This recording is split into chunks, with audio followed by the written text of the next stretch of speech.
Number 3, building trust. So how do you actually build trust?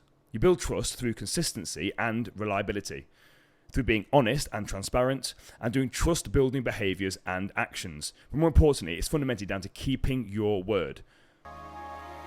Welcome to the Prime Life Project podcast, a place to help you unlock your full potential, both mentally and physically, to become the best version of you.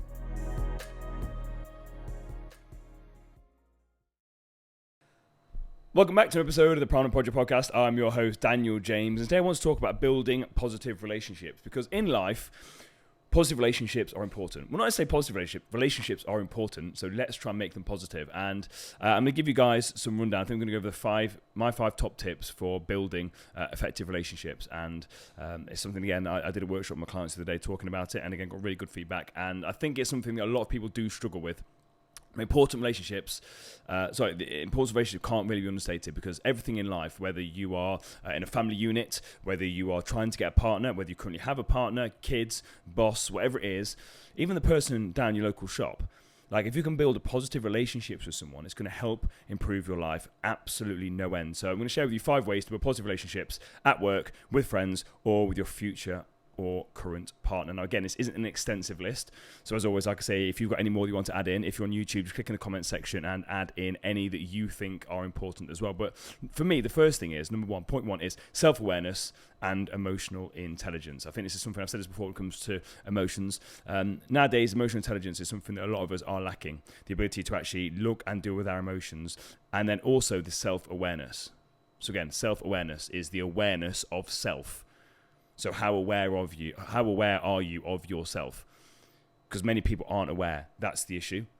We're just kind of going on with our blinkers on, and the more self-aware you can become, the more you can build that relationship with yourself, the easier it becomes, because the more self-aware you are and the more emotional intelligence you've got, the more you can change how you approach situations. So when it comes to building positive relationships, the first relationship you need to work on is with yourself. But in order to build a positive relationship with others, like I said, you need to develop it with yourself first, understanding ourselves and our emotions, developing self-awareness and emotional intelligence, and, key thing here, we do this through incorporating self-reflection. So again, we've done this before when it comes to the emotions wheel. So if you have never seen an emotions wheel before, make sure you check that out. Again, if you're on YouTube, we'll get Mikey to ping it up. So we've got the emotions wheel. So again, the emotions wheel, fundamentally, if you've not seen it or heard of it before, it's a big wheel, and there's 3 layers to the wheel. So you've got 3 circles within a big circle. And at the core is basically your core feelings. So you've got surprised, bad, fearful, angry, happy, sad, disgusted.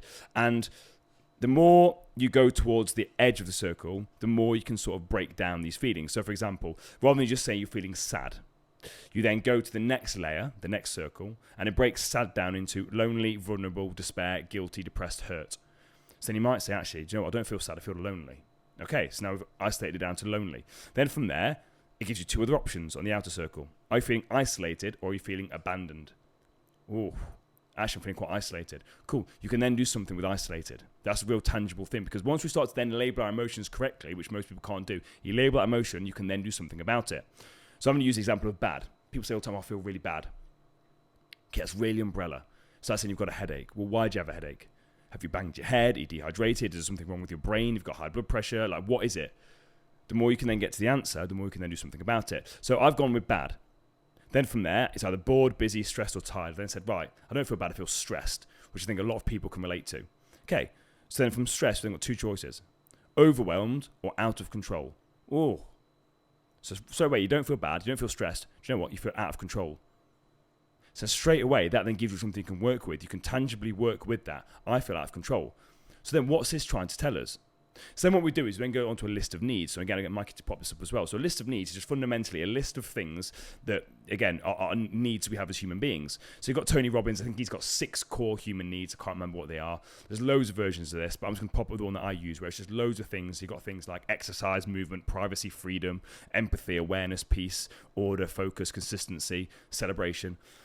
And then what you do is, once you've got this emotion, you then go to the list of needs and just literally scroll through, and words are going to pop out to you because you've got this feeling. So again, overwhelmed and out of control. Things like relaxation, rest, movement, choice, hope, support, empathy, to be seen and heard, clarity, order, ease, self-esteem, self-confidence, competency, skill. All of these things would have popped out at me. Okay. So we can now do something about that. There's a list of needs here. Right. Which ones can I get met? So especially if you're feeling overwhelmed and out of control, relaxation might be a big one. Because you've got the trigger, and the trigger is overwhelmed. Remember, triggers are thoughts or feelings. So again, you're feeling overwhelmed. Okay, so now we've got the unmet need identified, which is I need rest, relaxation, and support. Okay. Now let's take action to get that need met. So if you're feeling overwhelmed and you need support, maybe you need to speak to your boss, or maybe you need to speak to your partner. And again, communicate effectively about how you're actually feeling. So once you do that, then you're going to feel more in control. So you're not now feeling overwhelmed, you now feel relaxed. Because you spoke to your boss and you've said that you need support, and your boss has said, yeah, we can do that for you, or no, we can't. But either way, you're going to feel less overwhelmed because you've got an answer. Rather than worrying about what ifs, you now feel more in control. The reason why I feel out of control normally is because we're not taking action. We've got this big thing we're trying to do, and we're not taking any action towards it. Or we've not got a plan. But if we can just talk to our partner or our boss about it and say, listen, here's how I'm feeling, just get a bit of a soundboard, you then feel more in control. Just by actually voicing it, you feel more in control. And that's what we want.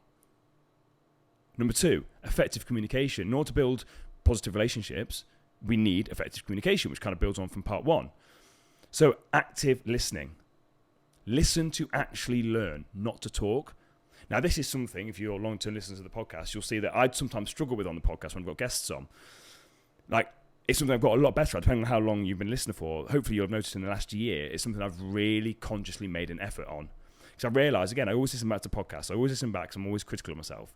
And I learned very early on that I was almost interrupting guests sometimes because I wasn't listening to learn. I was listening to talk, to get my point across. Now, sometimes you see me do that on the episodes, but it's because they made a really good point, and I'm thinking from the listener's viewpoint, I'm thinking, I need to nip in there to just address this point. But I'm always listening to learn, because that's how you really, really become an effective communicator. And then sometimes Mikey will say to me, or sometimes the guest off air will say, God's a really good interview, like you got a lot out of me, and it's because I genuinely am listening to learn. I'm not listening to talk about myself. I'm not listening to be the bot. I'm there to, right, this person's got some value for my audience. I need to listen to learn. So then when I listen to learn, I can then ask better informed questions so that you can get more out of the episode, which is fundamentally what I think about when I'm doing the episodes. And then it comes down to clear verbal communication. And here's another thing when it comes to communication, non-verbal communication. Body language. We don't ever tend to think about this. People say they're effective communicators. Okay, but what's your body saying? What's your body language saying? I learned this a long, long time ago about body language, and it's funny enough, when I was in the middle of my massive Daniel James going on every date under the sun, like 365, just dating girls left, right, and centre, and I was reading stuff in magazines, I was reading books, YouTube channels think about dating and how you can tell if a woman's into you, and body language is a big thing. So I knew about body language in terms of that, and again, how their body shaped, body's positioned, are their arms crossed, all that sort of stuff. But again, how are you communicating non-verbally? Without you saying a single word, how are you standing? How are you communicating? Because that says a lot. We all know, just by someone's body language, you can tell by someone's body language if they're happy, if they're annoyed, if they're depressed. Just think about it. If you think someone's depressed, how would they hold themselves? Shoulders down, rounded. Again, that's communicating something. Someone that's really confident isn't going to have their head down and shoulders rolled. So communication is not just verbal, it's non-verbal as well. And again, communication always comes down to empathy and understanding. Now, here's a great tip I learned again from one of my mentors about the power of communication. Think of a cup. Just think of a cup. It's not a trick question. You don't have to close your eyes. Just think of a cup. And ask yourself, right, what cup came up? Was it a porcelain cup? Was it a mug? Was it a beer glass? Was it a coffee mug? Or was it the World Cup? Because here's the thing we need to understand. When we're saying all these words, understand that we think in images. So if you're trying to communicate a message, and I said to you, think of a cup, and I meant the World Cup, but you're thinking of this white porcelain cup, like a teacup, we're not speaking the same language. So isn't that interesting when you're trying to have a conversation with your partner? Are you actually speaking the same language? And I say this to female clients of mine all the time. If you're trying to have a conversation with your male partner, you have to speak down to their level. And I'm not saying that to insult males, but normally what happens is we aren't as emotionally aware as you are. You really have to explain to us. You think we understand, but we really don't. And guys don't like to admit when they're wrong and don't understand something. So you have to communicate on the level. If I start talking to Katie's 4-year-old like I talk to you guys, he'd be completely lost. I have to talk on his level. I have to talk at a 4-year-old's level. So when you're trying to communicate, ask yourself, are you both thinking the same cup? Because if I then turn around to you right now and said, right, I want you to think of a white porcelain cup with blue flowers around the lip, and it's got a saucepan, and the saucepan's got a nice navy blue flowery pattern as well. We're now thinking of the same cup. We're now on the same page. We're now talking about the same thing. It's the same thing when you're communicating. Yeah, communicating with your boss as well. Even think about communicating with your employees. Are you communicating effectively? Are you saying the things that you actually want to do? Because words are just thoughts in form. Think about it. Words are just thoughts in form. And a sentence is a combination of thoughts. And the beauty of the word consists in the beauty of the thought. And the power of the word consists in the power of the thought. And the power of the thought consists in its vitality. Just really think about that. What are your thoughts behind that communication? If your thoughts and your intentions are good and pure, it's going to come across a certain way. Your thoughts are going to be good. Your words are going to be better. And you're going to get the result that you want. Where actually, if your intentions aren't good, and if you're coming at it from the wrong angle, that's potentially why you're not as effective at communicating as you thought. Number 3, building trust. So how do you actually build trust? You build trust through consistency and reliability, through being honest and transparent, and doing trust-building behaviors and actions. But more importantly, it's fundamentally down to keeping your word. But past relationships don't determine future ones. How many times have you judged your partner or your boss based on your past partner or your past boss's decisions and actions? My ex-boyfriend didn't come home and he was cheating on me, so because he didn't come home, he must be cheating on me. My ex-girlfriend never used to text him back within an hour and she was cheating on me, so you must be. I don't trust you. You're lying to me. We start to make these stories up. And what we're doing is we're tarring everybody with the same brush. But in order to actually have this effective relationship, build this effective relationship, you need to build trust. And you do trust by keeping your word. Say you're going to do something. There's an amazing book called The 4 Agreements. It talks about being impeccable with your word. Great book by Don Miguel Ruiz. If you haven't read it, absolutely fantastic. But you've got to be honest and transparent. But here's the key thing when it comes to building trust. Do you trust yourself? Are you being honest with yourself? Because if you're not being honest with yourself, and if you're lying to yourself, guess what? You're more likely to be lying to other people. And guess what? That's a very dangerous game. I have been the person that used to lie continually. All the time. Used to lie to girlfriends, used to lie to friends, because I was caught in a trap of lies. And had so many things, especially when it comes to ex-girlfriends. Again, cheating on ex-girlfriends, like not being the true authentic version of myself that I am now. And I had so much guilt and shame over this for such a long period of time. But I was lying to myself. I was telling myself that it was okay. I was telling myself that, I feel fine about doing this. I didn't. I felt awful.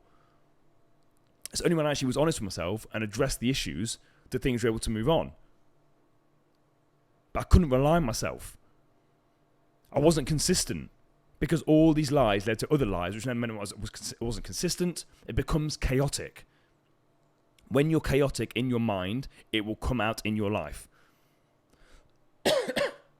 Excuse me. In order to build trust, got to build trust with yourself.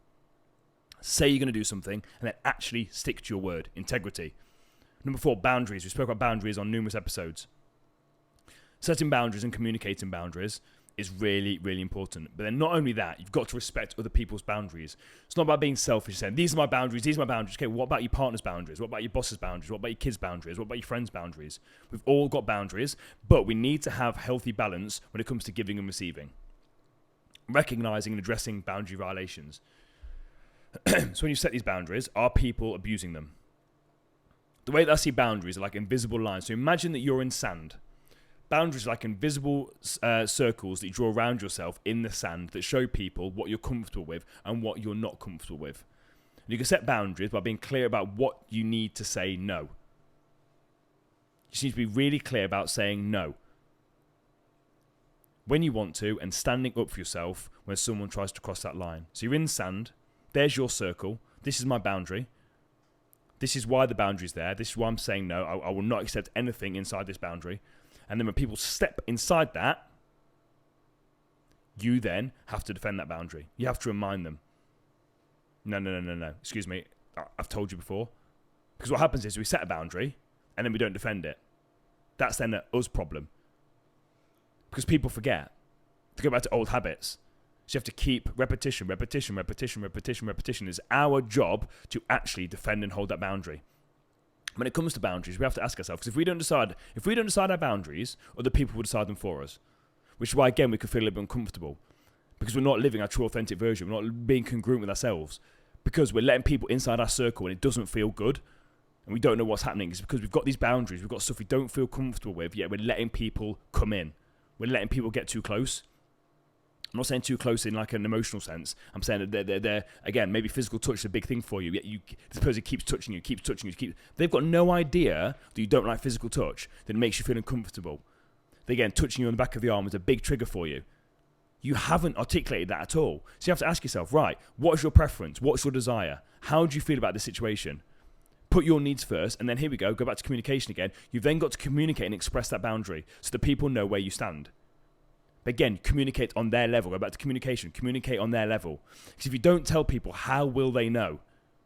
How will I know that me touching you on the back, again, I'm a very tactile person. So I'm just being really nice and friendly. I'm just tapping you on the back of the arm, just being nice and comforting. How am I supposed to know that's triggering you and that's a violation of your boundary unless you explain it to me? Now, again, understand that then if you then start snapping at me, that's going to make me feel a certain way. I'm going to make myself feel like, what have I done? I'm going to start getting into it. Like, I'm going to then start making myself feel a certain way about this. And then we basically start getting a loggerheads and we start arguing. Again, sound familiar in relationships? When actually, if you just communicated, Daniel, do you know what?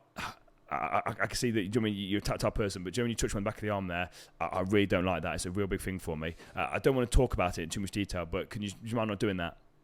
Oh, yeah, no problem. I didn't realise. Sorry. And if I go to do it again, this is where you got to defend it. It's part 2, defend it. So part 3, defend it of the boundary setting. Daniel, I told you not to do that, please. I'm going to have to one more time, please don't do that. It really bothers me. And if you continue to do it, then I'm just going to have to distance myself from you. When you're communicating directly, honestly, and in a kind manner. The way that I summarise this is just don't be a dick. Because people don't know about your boundaries. So don't assume that they do. You know about your boundaries, and you may have told a million people about it. But if you haven't told this person, don't stop being a dick about it. Communicate directly. Don't beat around the bush. Communicate honestly. Tell them honestly what the issue is, and be kind. Because then number 3, when it comes to setting boundaries, first one is what do you want. Number 2 is actually setting the boundary. Number 3 is actually then defending your boundary. Because people try and push back and try and test you, either intentionally or unintentionally. This is when you need to stay strong and reinforce those boundaries. This is the hardest step, 100%. 100%, that is the hardest step. Because what's going to happen is you're defending that you set those boundaries and people are going to push back. Maybe you've tried to get yourself in shape and you've said to your family, listen, I know we normally have pizza every Saturday, but I'm actually giving it a miss this week. And then guess what? Comes to Saturday, they've ordered you pizza. That's when, again, you've got to defend that boundary. Because you already communicated, I just ate it because... No. Defend your boundary. I told you I didn't want a pizza. Here's why. Again, directly, clearly, without being a dick. Boundaries are so important. And again, there has to be some give and take. There has to be a bit of fluidity there. And as Mikey always says, nuance. There has to be some nuance. Now, my final point when it comes to building positive relationships is what is your attitude towards relationships? What actually is your attitude towards it? Because the biggest factor when it comes to building positive relationships is your attitude towards them.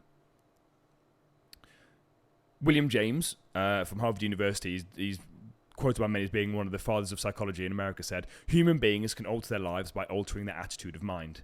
And then Earl Nightingale said, a bad attitude is like a flat tyre. You can't go anywhere till you change it. And your attitude is simply an alignment of your thoughts, your feelings, and your actions, or the energy that you're giving off. So when it comes to relationships, what are your thoughts, your feelings, and actions towards relationships? Do you have negative thoughts and feelings towards relationships? Again, from maybe past experiences, because again, what you've got to do is if you do have negative thoughts and feelings towards past relationships, where's that come from? Is it ex-partners, ex-girlfriends, ex-friends, whatever it is? If you've been let down, betrayed, hurt, which I certainly have. I know others in this room have as well. We all have. Have you been hurt by other people? Then maybe address your thoughts and your feelings towards this thing. Because your attitude tells us, our attitude tells us what we expect in return. Because people's attitude towards us is a direct reflection of our attitude towards them. If you go into a situation with an attitude, people are going to match that. It's called mirroring. It's like Paul Cope always says, you've got to change the dance. If you're going into a situation, you're trying to fight fire with fire. Again, I had a workshop earlier on today. And someone came to me afterwards to talk about it and said about a conversation with his boss. And he says, I feel like I'm being bullied by my boss. So I was like, okay. So we spoke about communication. We spoke about boundaries. And fundamentally, I just said to him, when you're approaching a situation with your boss where you're communicating, like, what is your attitude like? And he says, what do you mean? I explained it to him, your thoughts, feelings, reactions. And he says he's always in the back of his mind thinking that his boss isn't going to listen to him. So I said, okay. So what's happening is you're going in there already preempt for this negative outcome. You go to express yourself, but you're not expressing yourself clearly because you don't think you're going to get an outcome. Your boss then says something to you, and then your natural reaction is to then fight fire with fire. And he went, that's exactly it. I said, okay. So how about you actually go into this situation and your attitude is completely different. And your attitude is, right, what's the desired outcome that I want of this conversation with my boss? And normally what it is that he feels that the way things are doing aren't in the best interest of the customer. I said, okay.